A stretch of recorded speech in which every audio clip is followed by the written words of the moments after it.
अस्सलाम वालेकुम दोस्तों, मैं हूं हैदर अली और मेरे चैनल पर आपको खुशामदीद। सबसे पहले आपसे गुजारिश है, अगर आपने चैनल को सब्सक्राइब नहीं किया तो चैनल को सब्सक्राइब करें और बेल आइकन पर ज़रूर क्लिक कीजिएगा ताकि मेरी आने वाली हर नई वीडियो का नोटिफिकेशन आपको मिल सके। कुछ सवाल हैं, आज उनके बारे में बात करेंगे। और एक सबसे मेन सवाल एक भाई ने पूछा था, भाई वीपीएन हम यूज़ करते हैं सऊदी अरब में, तो उस बारे में बहुत सी न्यूज़ चल रही हैं कि भाई बहुत से लोगों को पकड़ रहे हैं, तो क्या इस न्यूज़ में सदाकत है, सच्चाई है या फिर नहीं? क्योंकि बहुत से भाई वीपीएन यूज़ करते हैं, व्हाट्सएप से कॉल भी करते हैं, वीपीएन ऑन होता है। और जो सबसे बड़ी बात, जो आप वीपीएन यूज़ करते हैं, बहुत से भाइयों ने पैकेज किया हुआ है 15 से 20 रियाल या 25 रियाल या 30 रियाल में वो पैकेज कर लेते हैं और वीपीएन यूज़ करते हैं। वीपीएन उनका चल रहा है, नेट चल रहा है, इंटरनेट वो यूज़ कर रहे हैं। तो उससे जब वो अगर उनके पास अबशिर है, अबशिर ओपन करना है, या फिर उनके पास डिजिटल इकामा है, वो आगे शो करवाना है, इकामा उनके पास नहीं है। जैसे आपने अपडेट देखी कि डिजिटल इकामा आप दिखा सकते हैं। अगर रास्ते में कोई भी आपके पास चेकिंग होती है, मरूर वाला आपको रोकता है या कोई भी आपको रोकता है, तो फॉर एग्ज़ाम्पल अगर आपके पास इकामा नहीं है, आप अपना डिजिटल इकामा आगे दिखाते हैं, तो अगर आपके पास वीपीएन है तो उसमें आपको क्या नुकसानात हो सकते हैं। आज की वीडियो में इस बारे में डिटेल से बात करेंगे और इसके अलावा कुछ सवाल हैं उस बारे में भी बात करेंगे। तो बराए मेहरबानी वीडियो को पूरा देखिएगा। सबसे पहला सवाल एक भाई ने किया था कि मैं वीपीएन यूज़ करता हूं तो वीपीएन से कोई मसला तो नहीं होगा। इस बारे में बहुत सी न्यूज़ चल रही हैं कि भाई रास्ते में पकड़ लेंगे या सज़ा हो जाएगी, तो इस बारे में बराए मेहरबानी एक्सप्लेन कर दें, बता दें कि उसके कोई नुकसानात तो नहीं हैं।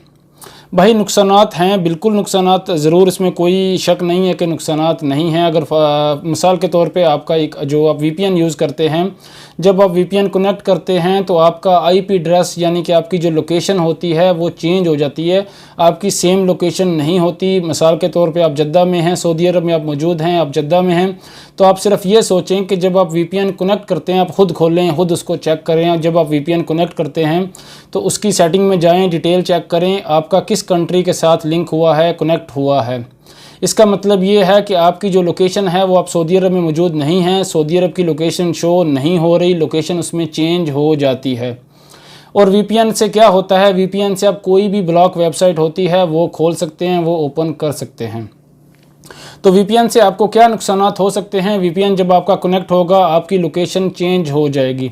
और अगर आपको कोई मरूर वाला रोकता है या फिर कोई भी शुरता आपको रोकता है, आपका इकामा चेक होता है, अगर वो ज़्यादा गहराई में जाता है, आपका वीपीएन देखता है आपकी लोकेशन सऊदी अरब की शो नहीं हो रही, तो वीपीएन जो है वो अलाउ नहीं है, उसमें आपको सज़ा हो सकती है। अगर आपका डिजिटल इकामा है, मरूर का अगर मसला नहीं है, डिजिटल इकामा आपके मोबाइल में है और आपने पैकेज किया हुआ है जो 20 रियाल का या 25 रियाल का है मोबाइल का, या फिर कोई भी आपने पैकेज किया हुआ है और उससे आप नेट चला रहे हैं, और अगर रास्ते में आपको कोई रोक लेता है, आपका इकामा चेक होता है, आप डिजिटल इकामा दिखाते हैं, मोबाइल निकालते हैं, मोबाइल निकाल के दिखा देते हैं, तो उसमें अगर आपका वीपीएन शो होता है, आपका वीपीएन कनेक्टेड है, तो उसमें आपको मसला हो सकता है। ऐसा एक नहीं 4-5 केसेस ऐसे आए हैं जिसकी मुझे कंफर्म इंफॉर्मेशन मिली है, तो मैंने सोचा आपको आगाह कर दूं, क्योंकि उसकी कंफर्म जब तक इंफॉर्मेशन नहीं मिलेगी, कंफर्म नहीं होगा कि उससे कोई मसला है, आपको कोई परेशानी है, तो आपको बताया नहीं जा सकता, क्योंकि कंफर्म नहीं था कि आपको कोई उससे मसला हो सकता है। तो भाई वीपीएन अगर आपके मोबाइल में है, आपने पैकेज किया हुआ है मोबाइल ही से या फिर आपने जैन से पैकेज किया हुआ है, तो ऐसा करें कि मोबाइल किसी को ये नहीं करें कि मोबाइल में डिजिटल इकामा भी है, आप ऐसे डायरेक्ट निकाल के मोबाइल उसको दिखा रहे हैं कि भाई ये लें, देख लें, मेरे पास डिजिटल इकामा मैंने सेटिंग कर ली है, मैंने अपडेट कर लिया है, तो आगे निकाल के आप दिखा रहे हैं। तो अगर मिसाल के तौर पे आपका वीपीएन कनेक्टेड है, वो चेक होता है, तो उसमें आपको सज़ा का सामना करना पड़ सकता है। जो केसेस सामने आए हैं उसमें एक ऐसा भी आया था जिसमें डिजिटल इकामा अभी कुछ दिनों की बात है जो अपडेट किया गया था और बाद में उसके पास पैकेज था, उसने पैकेज किया हुआ था, वीपीएन कनेक्टेड था।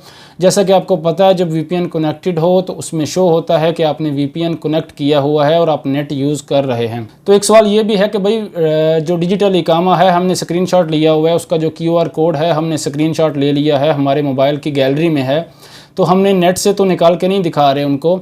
इस सवाल आप एक भाई ने किया था, सवाल बहुत अच्छा आपने किया है कि भाई आप नेट से निकाल के नहीं दिखा रहे, आपने स्क्रीनशॉट लिया हुआ है, आपने QR कोड लिया हुआ है, आप उसको वो दिखा रहे हैं। तो भाई आप उसको वो दिखा रहे हैं जिसने आपको इकामे के लिए रोका है, शुरता ने आपको इकामा के लिए रोका है, लेकिन ऊपर जो आपका नेट है वो कनेक्टेड शो हो रहा है और उसकी लोकेशन सेम नहीं आ रही, आपकी कंट्री की लोकेशन उसमें नहीं आ रही। ज़्यादातर ऐसा होता है कि आप बच जाते हैं, चेक नहीं होता, कोई मसला नहीं है वीपीएन पे। तो पहले तो भाई कोई मसला नहीं था। अभी नेक्स्ट आपका जो डिजिटल इकामा है, इसके अलावा जो आपका ड्राइविंग लाइसेंस है, इसके और जो आपकी हेल्थ इंश्योरेंस है, वो सब जो नया सिस्टम है उसमें आपके पास शो हो जाएगा। आप खुद अपडेट कर सकते हैं। मोबाइल में आप स्क्रीनशॉट ले सकते हैं, जो QR कोड होगा वो स्कैन करके आपकी तमाम इन्फॉर्मेशन सामने आ जाएगी। और अगर आपके पास स्क्रीनशॉट है, आपकी तमाम डिटेल का डिजिटल इकामा आपके पास स्क्रीनशॉट में है, QR कोड है, तो जब आप सामने शो कराएंगे उसमें VPN कनेक्टेड शो होगा, तो आपके लिए मसला हो सकता है मेरे भाई। ऐसे केसेस आए हैं, मसला हुआ है, VPN कनेक्टेड था, उसमें सज़ा भी हुई है। तो बराए मेहरबानी एहतियात करें। बहुत ज़्यादा सवाल पूछे गए, मेरे पास कंफर्म इन्फॉर्मेशन नहीं थी तो मैं आपको नहीं बता सकता था। तो बराए मेहरबानी ऐसे मामलात में आप एहतियात करें, अपने पास इकामा रखें और अभी फ़ौरी तौर पर ऐसा जल्दबाजी ना करें कि आपके पास डिजिटल इकामा है, दूसरा इकामा आपने घर छोड़ दिया है और घर आपने खुद छोड़ा है। भाई कोई मसला नहीं है, मेरे मोबाइल में तो डिजिटल इकामा है, मैंने स्क्रीनशॉट लिया हुआ है, सेव किया हुआ है, मैं आगे वही शो करा दूंगा। ये भाई अभी अंडर प्रोसेस है। तो बराए मेहरबानी मैंने पहले भी आपसे रिक्वेस्ट की थी कि अपने जो डॉक्यूमेंट हैं, अपनी जो डिटेल है, आपका जो इकामा या ड्राइविंग लाइसेंस या हेल्थ इंश्योरेंस, ये सब अपने डॉक्यूमेंट अपने पास रखें। जल्दबाजी ना करें कि मोबाइल में मैंने स्क्रीनशॉट ले लिया है, सेव कर लिया, तो अभी कोई भी मसला नहीं है। स्टार्टिंग में ऐसा ना करें, नेक्स्ट 1 से 2 माह बाद आप ऐसा कर सकते हैं, लेकिन अभी शुरू में आप एहतियात करें। ये मेरा ज़ाती तौर पे आपको मशवरा है, बाकी आप जैसे मुनासिब समझें आप कर सकते हैं, कोई मसला नहीं है। तो उम्मीद है आपको डिटेल से समझ आ गई होगी कि बराए मेहरबानी एहतियात करें, जो आपको बताया है उस पर अमल करें। एक सबसे बड़ी बात और सबसे बड़ा मसला है वो ये होता है कि जब एक भाई ने सवाल किया था कि भाई आप वीडियो अच्छी बनाते हैं, उनका ईमेल आया था आप वीडियो अच्छी बनाते हैं लेकिन आपकी वीडियो को देखने वाले कम होते हैं। तो भाई इस सवाल का भी आज की वीडियो में आपको जवाब दूंगा कि आप देखें कि जो आप थंबनेल लगाते हैं, सामने आपके थंबनेल होता है जिससे आप वीडियो के अंदर जाते हैं, वीडियो को देखते हैं। अगर उस थंबनेल पर आप ये लिख दें कि अब इस कानून से आप नहीं बच सकते, मैं एक मिसाल दे रहा हूं कि अगर आप लिखते हैं कि अब आप इस कानून से नहीं बच सकते, अगर कोई इस सवाल को देखेगा, इस लाइन को देखेगा तो फ़ौरन वीडियो के अंदर जाएगा और वीडियो को देखेगा, उसमें इंटरेस्ट लेगा। कोई भी सोचेगा, वीडियो में जाएगा कि भाई पता नहीं कौन सा कानून आ गया जिससे मैं नहीं बच सकता, तो मुझे देखना होगा। लेकिन अगर उसी जगह पर यह लिख दिया जाए कि आप इस काम में एहतियात करें, अगर ऐसा लिख दिया जाए तो कोई भी उसमें ज़्यादा इंटरेस्ट नहीं लेगा, वीडियो में नहीं जाएगा, क्योंकि उसे एहतियात की ज़रूरत ही नहीं है। और उसी की जगह पर जो मैंने आपको बताया है, अगर ये लिख दिया जाए कि अब आप इस कानून से नहीं बच सकते, अब आपको इतनी सज़ा हो सकती है या अब आपको इन मुश्किलात का सामना करना पड़ेगा, तो अगर ऐसा लिख दिया जाए तो फ़ौरन आप टक से वीडियो में जाएंगे कि पता नहीं उसमें कौन सा कानून आ गया जिससे मैं नहीं बच सकता। अगला सवाल एक भाई ने किया था, क्या नया निज़ाम आने के बाद कफ़ील या ओनर हरूब कर सकते हैं? भाई सबसे पहले तो आपको बता दूं, मैंने पहले एक वीडियो बनाई थी, प्लेलिस्ट में होगी, आप देख सकते हैं, मैंने डिटेल से आपको बता दिया था। पहली बात तो ये है कि नया निज़ाम आने के बाद आपका कफ़ील सिस्टम ख़त्म हो जाएगा, आप ख़ुद अपने कफ़ील हैं, आप गवर्नमेंट आपकी कफ़ील है, आप ख़ुद सब कुछ कर सकते हैं, अपनी छुट्टी लगा सकते हैं, अपना फ़ाइनल एग्ज़िट लगा सकते हैं, उसमें कफ़ील की ज़रूरत नहीं है, आप ख़ुद सब कुछ कर सकते हैं। दूसरी बात, आप जिस कंपनी में काम करेंगे, जिस भी शिरका में काम करेंगे, आपका उसके साथ एग्रीमेंट होगा, 1 साल का हो, 2 साल का हो या 10 साल का हो, 10 साल तक एग्रीमेंट हो सकता है। तो आपका कंपनी के साथ एग्रीमेंट हुआ है तो कंपनी आपका एग्ज़िट या फिर कंपनी आपको हरूब नहीं दे सकती, ऐसा नामुमकिन है नए कानून में। नए कानून में कंपनी आपका कुछ भी नहीं कर सकती। अगर आप एमरजेंसी में जाना चाहते हैं तो कंपनी को आपको छुट्टी देनी होगी कंफर्म।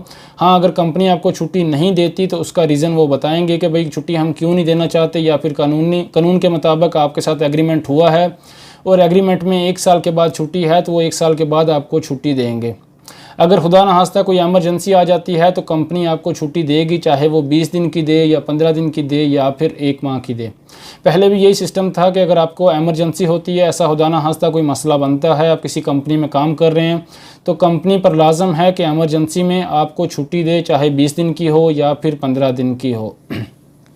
तो भाई आपके सवाल में क्या नया निज़ाम आने के बाद कफ़ील या ओनर हरूब कर सकते हैं, तो ऐसा कुछ भी नहीं है। कफ़ील या ओनर आपको हरूब नहीं कर सकते। आप जाने के लिए भी आपको कंपनी को मैं रिक्वेस्ट फॉरवर्ड करनी होगी, मैसेज फॉरवर्ड करना होगा कि भाई मैं छुट्टी जा रहा हूँ। आपको आगाह करना होगा। आगाह करना और इजाज़त लेने में फ़र्क होता है, मैंने पहले भी आपको बताया था।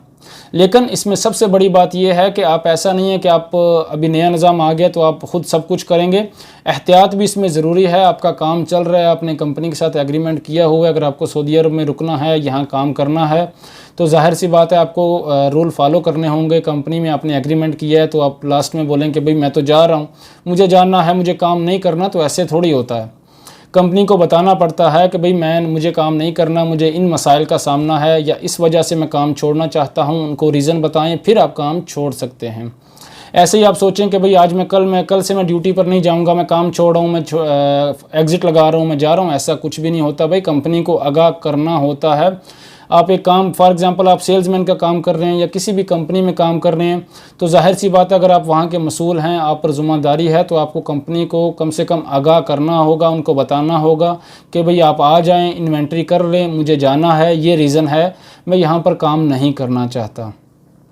तो भाई आपको कंपनी को नए निज़ाम में बात को मुख्तसर करता हूँ, नए निज़ाम में आपको कंपनी को कम से कम बताना होगा कि भाई मैं जाना चाहता हूँ और मैं जा रहा हूँ, मैं फ़लाँ तारीख़ को जाना चाहता हूँ। अगर कंपनी फॉर एग्ज़ाम्पल आपने 1 साल का एग्रीमेंट किया है और आप 6 माह बाद जाना चाहते हैं, तो अगर कंपनी आपको इजाज़त नहीं देती, 1 साल का आपका एग्रीमेंट उनके साथ हुआ है, अगर कंपनी आपको इजाज़त नहीं देती, फिर भी आप बोलते हैं भाई हमें जाना है, तो जब आप वापस आएँगे तो ज़ाहिर सी बात है आप कंपनी के साथ दोबारा काम नहीं कर सकते, क्योंकि आपने रूल को फॉलो नहीं किया, आपने कंपनी को ऐसे छोड़ दिया। रास्ते में आपने बोला कि भाई मैं तो जा रहा हूँ। आप जब वापस आएंगे आपको काम का मसला होगा, आपको नया काम ढूंढना है, नया काम के लिए एग्रीमेंट करना है। और नए निज़ाम में जो अभी तक अपडेट आई हैं, अगर आपको 2 माह तक यानी 60 दिन तक काम नहीं मिलता तो आपको सऊदीया छोड़ना होगा, आपको सऊदी अरब से एग्ज़िट करना होगा अगर 60 दिन में आपको नया काम नहीं मिलता। अभी तक लेटेस्ट अपडेट जो हैं, जो नया निज़ाम है उसमें यही हैं। तो भाई एहतियात करें, मेरा आपको मशवरा है। ऐसे ही नहीं करें कि मैं जा रहा हूँ भाई, मुझे जाना है, मुझे काम नहीं करना, या फिर मुझे छुट्टी जाना है, आप क्यों नहीं दे रहे। रूल को फॉलो करें, निज़ाम के मुताबिक चलें, कंपनी से बात कर लें, उनके साथ मामला तय कर लें। नए निज़ाम में भी अगर आपको एमरजेंसी है उनसे बात करें, उनको पेपर दें, भाई मुझे एमरजेंसी है, मुझे जाना है।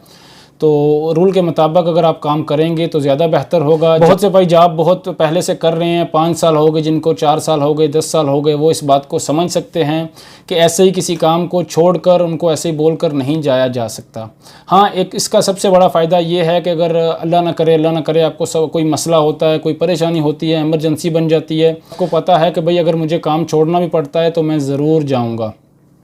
अभी रुकने का सवाल ही पैदा नहीं होता। पहले यह था कि आप कफ़ील को ढूंढें, कफ़ील से बात करें, कंपनी रिस्पांस नहीं दे रही, कंपनी रिप्लाई नहीं दे रही 10 दिन 12 दिन, तो अभी आप कंपनी से बात कर सकते हैं, भाई मुझे एमरजेंसी है, मेरे पास जाने के अलावा कोई भी ऑप्शन नहीं है, चाहे मेरा वीज़ा ही ख़त्म हो जाए, तो उसमें आप छुट्टी लगाएंगे और जा सकते हैं।